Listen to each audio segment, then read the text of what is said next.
Bonjour, joyeux Noël, mes vœux le plus sincères à tout le monde. Comme on dit, bonne année à tout le monde. Je suis venue vous présenter l'émission J'ai confiance en moi. Désormais, je vous conseille de me regarder sur notre chaîne Ciné Black. Vous allez vous habituer à me regarder toujours sur Ciné Black. Alors, c'est que je vous demande de vous abonner massivement parce que c'est une émission qui va nous aider nous tous. Je suis Justine, je suis fille-mère. Je suis mère de 2 enfants. Je suis étudiante aussi. J'étudie à l'Institut supérieur de la Croix-Rouge. Je suis en GD. Je suis future infirmière. Je suis tombée enceinte, moi, Justine. J'avais encore l'âge de 16 ans. C'était pas facile pour moi. Je me souviens, j'étais encore en troisième des humanités. Et si c'est que je sais, je ne savais même pas que j'étais enceinte, moi. Et quand je le sais, là, je ne restais pas encore chez moi. Chez ma maman plutôt. Je restais chez ma tante. Et je cherchais comment je pouvais partager à ma tante, mais tout en étant encore mineure que j'étais. Je me suis décidée de faire une lettre à ma tante et de m'évader de la maison. Alors, le jour que je me suis décidée de faire une lettre, on avait déjà su que j'étais enceinte. Qu'est-ce que j'allais faire? J'ai justement parlé à ma tante. C'était pas facile. Je me souviens, c'était la nuit. J'ai pas dormi cette nuit-là. J'étais en train de pleurer. Je pleurais. Et le matin, on a appelé ma maman pour l'informer que ta fille est enceinte. Je sais un peu de vous parler de ça. Pourquoi? Parce que le titre de notre... Vous allez vous demander, j'ai confiance en moi. Pourquoi j'ai confiance en moi? Ça fait partie de l'histoire que je viens de vous parler. C'est justement pour remonter le moral aux filles mères. Sinon, je vais parler de filles mères, surtout de filles mères, dans cette émission et dans cette chaîne Ciné Black. Je pense bien nous tous nous demandons pourquoi j'ai confiance en moi. Pourquoi on a intitulé ça J'ai confiance en moi. J'ai confiance en moi pourquoi? Parce que c'est qu'on sait aujourd'hui, beaucoup de filles mères ont perdu l'espoir. C'est pour cela qu'on a dit j'ai confiance en moi. J'ai confiance en moi. Quand tu as confiance en toi soi-même, tu vas parcourir de montagnes. Tu vas marcher dans des déserts, même si tu as soif. Vu que tu as confiance en toi, tu vas traverser et puis tu vas sortir survivant. Aujourd'hui, je vais parler de moi. De qui est Justine? Justine, c'est une fille qui est née dans une famille de 2. Je suis l'aînée et c'est lui qui me suit derrière, mon cadet. C'est un garçon. Je réponds au nom de Justine Moussanga. Et ma maman répond au nom de maman Mado Mandondo. Mon papa répond au nom de papa Prince. Et mon petit frère répond au nom de Prince Moussanga. Qui veut dire que c'est le mot de mon papa. Alors, je veux bien vous parler un peu du parcours de la vie de Justine. Au-delà de ça, je vous ai dit que Justine, c'est une étudiante. C'est une future infirmière à l'Institut Croix-Rouge.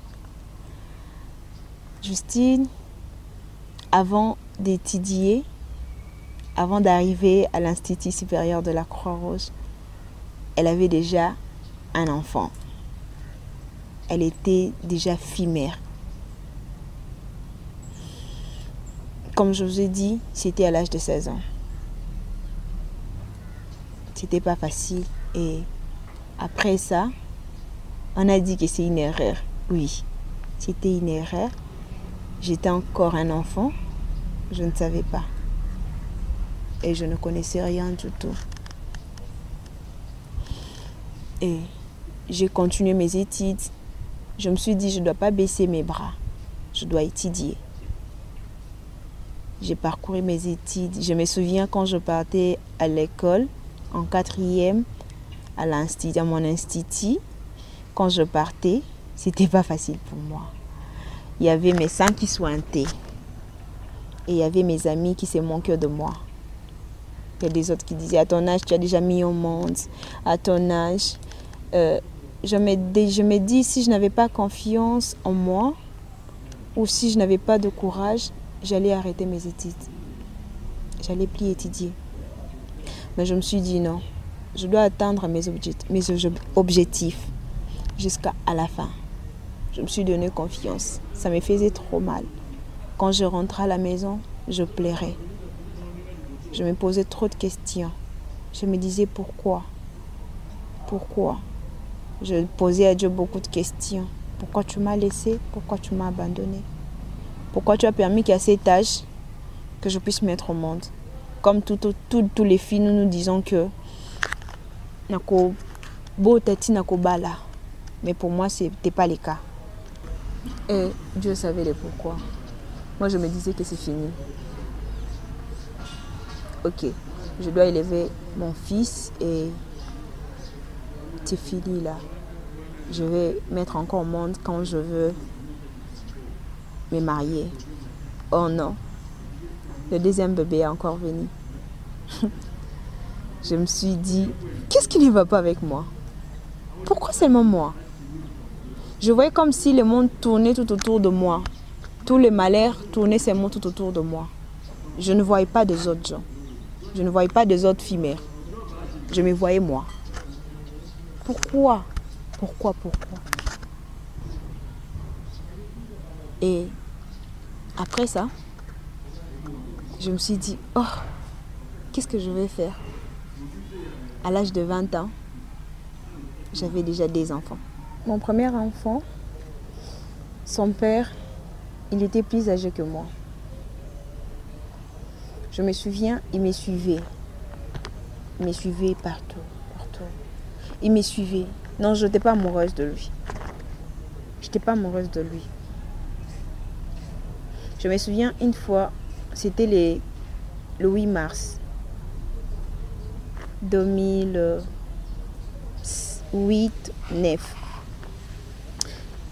C'était la nuit, on m'avait envoyé pour acheter la chikwang. Il m'a suivi. Il m'a dit que tu sais que moi je t'aime. J'ai dit non, moi je t'aime pas. T'es mon grand frère. Il m'a dit moi je t'aime. Tu dois devenir ma femme. J'ai dit c'est impossible. Il a dit je t'aurai. Vu que j'étais encore petite, je n'avais pas encore aimé. Quand je dis que je n'avais pas encore aimé, ça veut dire que c'est le premier homme qui m'a connue. Je suis retournée, j'ai parlé à ma tante. Et à la parla, bon, vu qu'elle connaissait les tontons en question, elle a crié comme si j'étais en train de mentir. Et ça s'est répété, ça s'est répété. Et il s'est passé un jour, j'ai commis une erreur à la maison. On m'avait mis dehors la porte. Je n'avais nulle part à aller. C'était la nuit. Tout le monde dormait. Qu'est-ce que j'allais faire?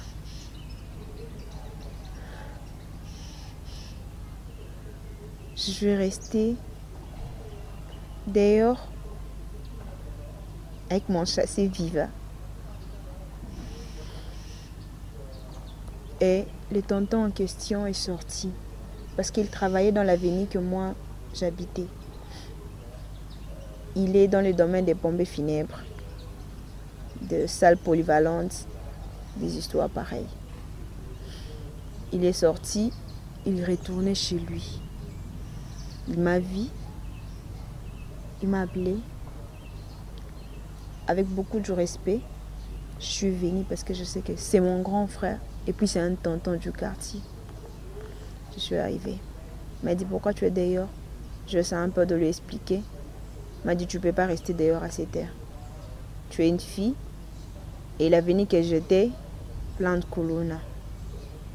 Il m'a dit je t'amène chez moi, tu vas passer une nuit. Moi je vais essayer de te laisser et moi je vais rentrer dormir ici. Je me suis dit, c'est un ange gardien. On est arrivé chez lui. Je suis entrée. Il a étalé les lits, m'a demandé de dormir. Enfant que j'étais, je me suis allongée.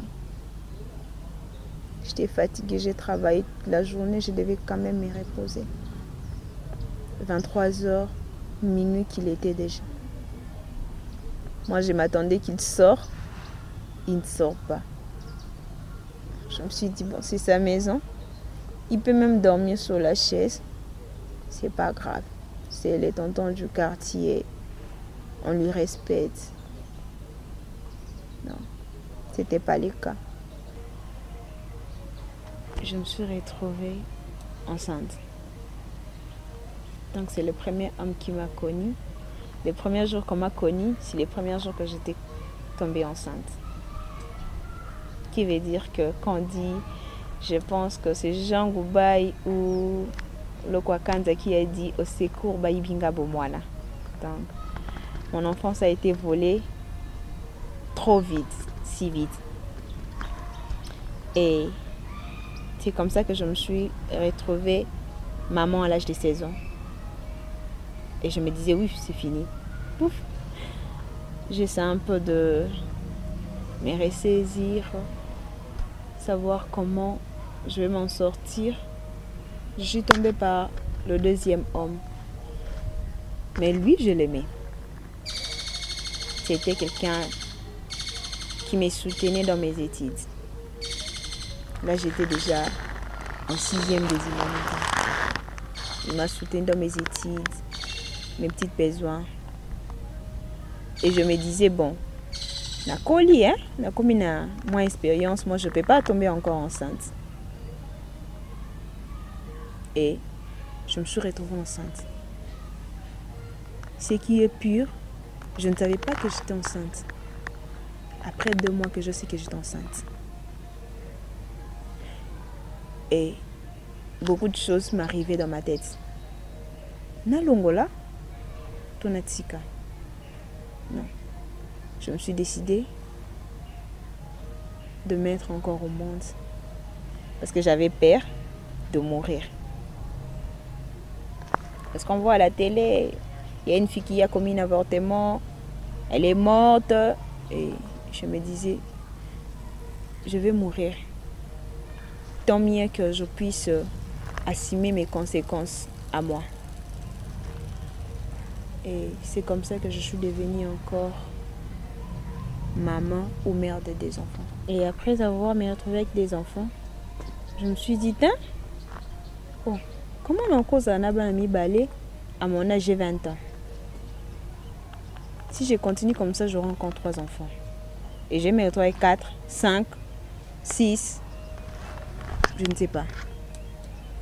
Alors je me suis décidée moi-même.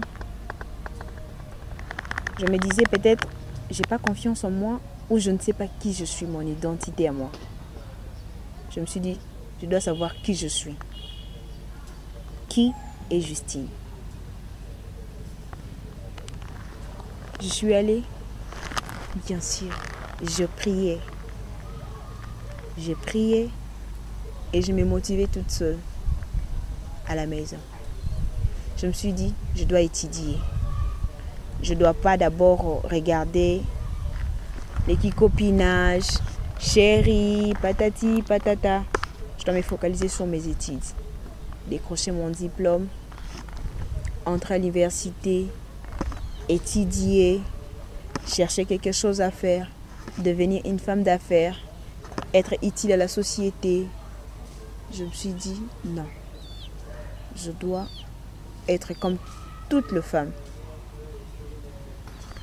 Je me disais, je dois commencer, premièrement, je me suis dit, je dois commencer à chercher l'argent. Parce que je me suis dit, peut-être c'est l'argent qui me manque. C'est pour cela qui fait que nous, Nalingi, ouais, quand tu aimes quelqu'un, bien sûr, les hommes nous donnent de l'argent, non? Et imagine-toi que chez moi à la maison, il y a 2 fois, il n'y a rien à manger. Dis-toi. Et je me suis dit, je dois commencer à vendre Je me souviens, j'ai commencé à vendre, à emprunter plutôt le blé blanc, margarine, mayonnaise, Quaker, sucre et Lipton dans la parcelle. J'ai parti acheter et puis je venais, j'ai emprunté les gens. Juste le bénéfice de 300-500 euros. Justement pour que je puisse avoir une moyen de vivre. Et puis ça avançait. Vu que je voyais que ça avançait, je me suis décidé non, je ne dois pas baisser mes mains. Maintenant, je dois avoir un petit ligablo. J'ai une petite ligablo. Je me suis dit, ok, à part un ligablo, qu'est-ce que je dois encore faire? Je me suis dit, non, je dois me lancer sur la pâtisserie parce que j'aime bien la pâtisserie. J'ai commencé à faire mes galettes. J'ai un ami à moi qui est vraiment meilleur côté pâtisserie. Il a commencé à m'apprendre. Je partais toujours quand il faisait ces petites histoires-là, quand il faisait ses pâtes, je partais toujours le rendre visite. Or, je lui regardais comment il faisait. Et puis quand je rentrais à la maison, bon, si j'ai pas vraiment bien retenu, je rentre, je lui dis, ah, tu sais, c'est pas un ça là qui on déni. Et ça un peu de m'expliquer. Il m'explique et puis j'ai commencé à faire. Et puis je me suis dit, bon, bah, tout on a localisé, ce sont des gens des cabines. Je faisais mes arachides, je fais mes galettes, mes gaufres. Je pars avec ce shop, cabine, je laisse bien sûr quand ils vendent pour moi. Le bénéfice, un petit intérêt de 10%, je lui donnais. Et j'ai commencé toujours à garder mes bénéfices. J'ai gardé mes bénéfices, je tournais. Je me suis dit, bon, ici, je sais qu'est-ce que je dois encore apprendre. Je ne dois pas baisser les mains, je ne dois pas rester là. J'étais en train de voir qu'est-ce que je peux faire. Je me suis lancée sur le commerce de vendre de sacs et de crêpes. Sur Liberté. J'ai commencé à vendre. Mais je n'ai pas laissé mon travail de pâtisserie. Je n'avais pas laissé. J'ai commencé à vendre. Je me suis dit non. D'abord, même la Bible nous dit, jette ton pain dans l'eau. Pourquoi cette parabole? Parce que quand on jette le pain dans l'eau, et panzanaka, tu ne sais pas ici kanini ezokende. C'est justement une parabole qui veut dire non, tu ne dois pas avoir seulement une seule commerce ou une seule affaire. Parce que tu ne sais pas là où ça va tenir. Je me suis dit, je dois commencer maintenant à vendre des crédits, des unités. J'ai vendu des crédits. Je marche avec mon téléphone, j'ai mis des crédits à l'intérieur. Quand quelqu'un a besoin de crédit, pour ça crédit, pour ça, je lui envoie. Ça m'a aidé à étudier, à acheter mes syllabus, à payer mes frais académiques. Et ça m'aide jusqu'à présent. Parce que je n'ai pas laissé. Je n'ai pas laissé. Là, je vous parle que je n'ai pas laissé. Je continue toujours avec ça. Et je me suis dit non. Je ne dois pas m'arrêter là. J'aime bien le monde cinéma. Je me suis dit non, je dois me lancer. C'est pour cela que je me suis encore lancée dans le monde du cinéma. Et puis, je suis allée là-bas, je me suis dit oui, Tati, qu'est-ce que je dois encore faire? Y a-t-il encore quelque chose à faire? Je me suis dit oui. Il y a encore quelque chose à faire. C'est pas fini. J'étais en train de penser, je me suis dit, je dois commencer à faire les cheveux, à tisser les cheveux. J'ai commencé à tisser les cheveux. J'apprenais. Je pense bien que vous avez connu la cause qui a fait en sorte que je puisse me retrouver fille-mère et la cause qui a fait en sorte que je puisse me retrouver aujourd'hui Justine que je suis. Confiant que je suis. Parce que j'ai confiance en moi, tel que vous me voyez là. J'ai appris à sourire toute seule, avec Dieu. Et qu'est-ce qui a fait que je puisse retrouver confiance en moi? Je vous ai dit. Et je sais bien que pas mal de filles, pas mal de femmes maintenant, ça n'a même qu'à Kingai. Alors, je ne vous demanderai pas de perdre espoir ni confiance. Non. Moi, j'ai 2. Peut-être toi, tu as 3, tu as 4, tu as un seul, mais tu as perdu l'espoir. Écoutez-moi, je vais vous dire ceci. Tu ne peux pas voir un homme, mais tu vis. Moi, j'ai vécu. Je n'avais pas un homme, j'ai vu. Je me suis en sortie dans la vie. Non. Moi, je me dis souvent que il faut que mon homme vienne me trouver. Je suis déjà moi, Justine. Je sais comment acheter le pain. Je sais déjà comment créer même un petit lit gabelot. Tu sais, ça valorise un peu la femme. Tu dois justement te découvrir qui tu es. Qu'est-ce que tu veux et pourquoi tu le veux. Si tu ne sais pas qui tu es, pourquoi tu existes, et dis-moi un peu. Hein? Je vais justement tomiper sa confiance ne biso moko. C'est pas l'argent qui sort dans la poche de l'homme qui va te permettre ainsi que tu puisses t'enrichir dans la vie. Non. Au contraire, tu dois utiliser l'intelligence que quand l'homme te donne l'argent, tu dois savoir économiser. Bobi moi ça maïe la lia kampong nyo sote. Atana wenze bo mama na biso, bande ko esa biso. Soki papa pesinga mbonga wenze. Na lia kanyo sote ndamu na bomba kana songa liputa. Parce que soki moi na sali fièvre. Papa sokaza na msala, ça va aider la maman à courir, à donner les premiers soins à l'enfant en attendant que papa zonga. Alors pour ça, je tenais à remercier à vous tous qui me regardez là présent. Je vous dis encore joyeux Noël et mes vœux les plus sincères de bonne année 2020. Je pense bien que Bisson Stozo qui en a 2020. Là, là parce que vous avez besoin de me regarder et moi j'ai besoin de parler avec vous. Et mes merci va à Dieu, le Créateur, qui a fait en sorte que je sois devant vous, que je vous parle, qui m'a inspiré, afin que nous puissions communiquer cette intelligence à nous tous. Et mes merci va droit à ma maman chérie que j'aime beaucoup et que je salue en pensant. Je salue à mon réalisateur SB Pro. C'est quelqu'un que j'aime bien. Et je salue toute ma famille. Je salue mes 2 petits enfants. Je les appelle mes collabos et mon ministre. Là, en passant, je les dis des coucous. Et je pense bien que dans d'autres émissions, vous allez les revoir. Et je dis bonjour. Je dis salut, salut, salut. Mes remerciements à mon nom qui s'appelle Justine aussi.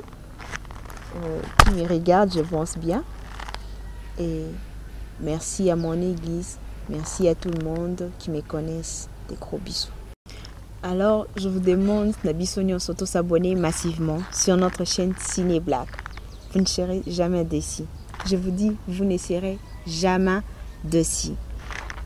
On aura à faire des recherches pour vous. Vous allez voir des gens, des témoignages vivants, de fumeurs comme nous, qui ont perdu espoir et qui aujourd'hui, peut-être, bon, bazo rouler carrosse. Mais moi, je suis encore en pied. Vous allez voir des gens, vous allez voir des témoignages, vous allez acquérir des connaissances, de l'intelligence, de la confiance en soi et vous ne serez jamais déçus. Ce que je vous demande de vous abonner massivement.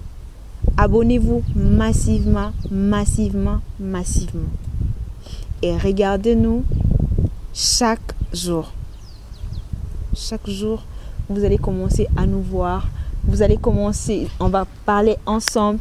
On va essayer un peu de développer des histoires. Et si vous avez des sujets, envoyez, on va parler. Mais si tu as des sujets, si tu ne regardes pas, comment on va te répondre?